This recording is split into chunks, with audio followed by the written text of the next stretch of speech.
my favorite game. I don't know. Like, I love Undertale. I liked it for like, I don't know, a couple hours, and after a while, like, it just didn't, like, I was just busy doing something else. It just came down to like I was busy doing another thing, and I just never continued with the game. And that's unfortunately most of my gaming thing. Like I wish I could play more video games, but work comes in. Says the guy who played 300 hours of Elden Ring. I 100% of that fucking game, and I had to, because that game, like, it was such a, like, after 100%ing Elden Ring, I've actually come to realize, like, the first half of my playtime was fun. Like, I liked it. And then I think what really sucked, and I wish more people admitted it, is that there's a lot of repeat in that game. Like, there is. Like, when you get towards the later half of your playtime, you'll be like, I fought that boss like 20 times. If I have to fight one more tree spirit, so help me God. I know. But, like, overall, like, that was, like, that game was one of those things where, like, as soon as I started playing it, I'm like, I gotta fucking go, I gotta finish this to the end. Bro, I'm at my third playthrough. I know. I love that game so much. I haven't played it. I'm just like an out of touch boomer, I guess. I played it like for a couple hours. I just didn't really like it that much. The thing is, like, all these, I haven't played like a new game in a while, but I just like enjoy all the Twitter videos and memes that come out of them. Like, it's like, and I will watch someone play it on like a YouTube video or something. But like, the only game I play regularly is just like, I play Melee online, like Smash Melee. Play that on the emulators? Old school, dude. That's what, yeah, that's what my brother does. He does net play all the time. He does like competitively and shit. Oh yeah. Well, I started playing years ago, dude. Like, I got into it like trying to be competitive when I was in college, and I even went to like the little local tournaments, and like I was okay, but I never won or anything. But I just haven't put it down since. I just like, it's like everybody has their comfort game that they just like can play mindlessly for like hours, and that's it for me. Mine used to be like Halo. Dude. Like, I used to be like huge into like Master Chief Collection. I remember between like every video that I would make, I would just be like, all right, boys, let's do like a Halo game in here. And then after that, like, it just, when 343 started fucking up, I was like, I'm out of here. I'm done. Like, now I don't really have like a mega comfort game. I treat gaming like a book now, where like every like maybe 30-40 minutes before bed, I just kind of sit down and play like a bit of a single player game. I'm not a multiplayer guy anymore. Like, I'm not good enough to play. So like when I go on Twitch and I see some of these people play Call of Duty, they're like fucking cracked shots. You know what I mean? Like, I think most of the pro scene is popping like Adderall. Like, they just got Addy tabs on the side of their fucking computer. It's insane how good they are. Yeah. Well, yeah.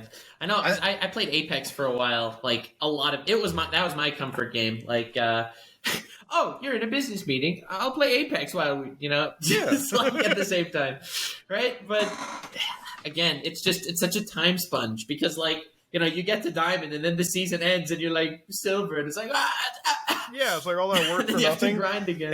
And then you get matched with people that are playing for 12 hours a day. It's like, I'll never be as fucking good as that. Like, get the fuck out of here. Yeah. I don't think an FPS could ever be my comfort game, because like it's like you just get killed in a bullshit way and you're like, God fucking damn it. Well, like, unlike Elden Ring, which is always fair. Well, I was playing Warzone last night. I know, it's surprisingly. I was like, I have Warzone. I like Warzone. I played a little bit of Warzone. I noticed I had 170 gigabytes installed. I had 170 gigs of Warzone just sitting on a drive, and I'm like, well, I could delete it or I could just play it. And then I played it, and I was like, it's not bad.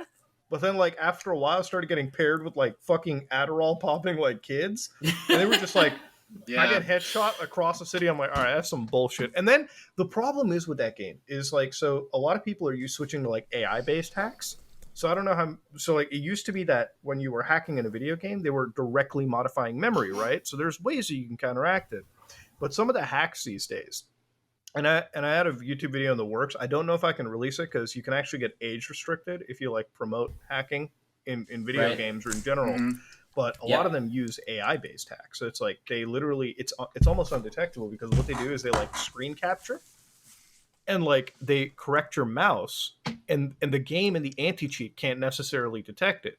So that's crazy. So it's crazy, because you can go on GitHub right now, and I'm not promoting anybody to do this, by the way. Like, video game hacking is bad. Okay, it's wrong, but it ruins the experience for everyone. But like when you go on like there's people who made like neural trained engines for Fortnite, for CS:GO, for Rainbow Six Siege, basically the most popular multiplayer games out there, and so they're effectively just screen recording it, and they like move your mouse. They like naturally move your mouse, so it doesn't look like you immediately snap to someone's head.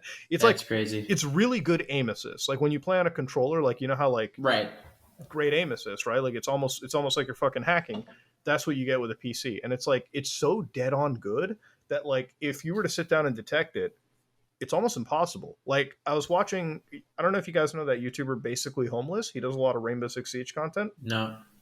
But Do like, not, so no. he was talking about this, and he's like working with another. He's working to create AI that can fight the AI that cheats. It's literally fucking. It's like. It's like, you know what, in my head I was like, remember that scene from like Terminator 2 when like he calls up the other Terminator? It's like, you know what I mean? Like they're basically Turing testing the other, right? It's like, what's my God, the dog's insane. name? It's like Max. Hey, is Wolfie okay? Your parents are dead. I'm like, that's what the AI is doing. It's literally fighting. It's like computer on computer violence. It's like, the fuck is going on? Yeah, it's like an arms race or something. That's crazy, dude. The anti-cheat world is an arms race. I remember I even had beef with an anti-cheat company for like 30 seconds because I kept on getting kicked for Rainbow Six Siege because I use VMs to game in.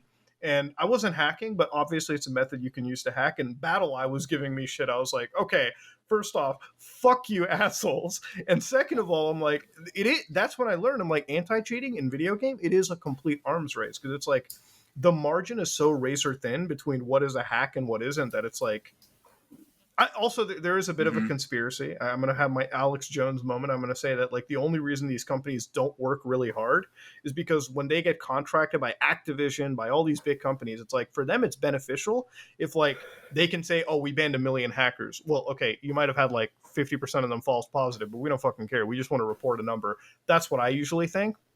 But that's generally the anti-cheat industry.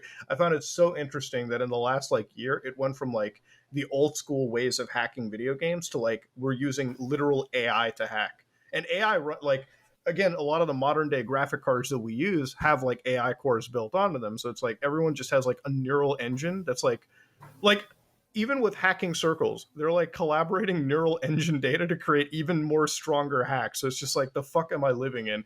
We live in a world where like you can hack in a video game and it's almost impossible to do it. Like they're actually trying to get it working on like consoles like PlayStation and Xbox, and it's even more undetectable there. If you get hacked in the game, you get hacked in real life. I don't know.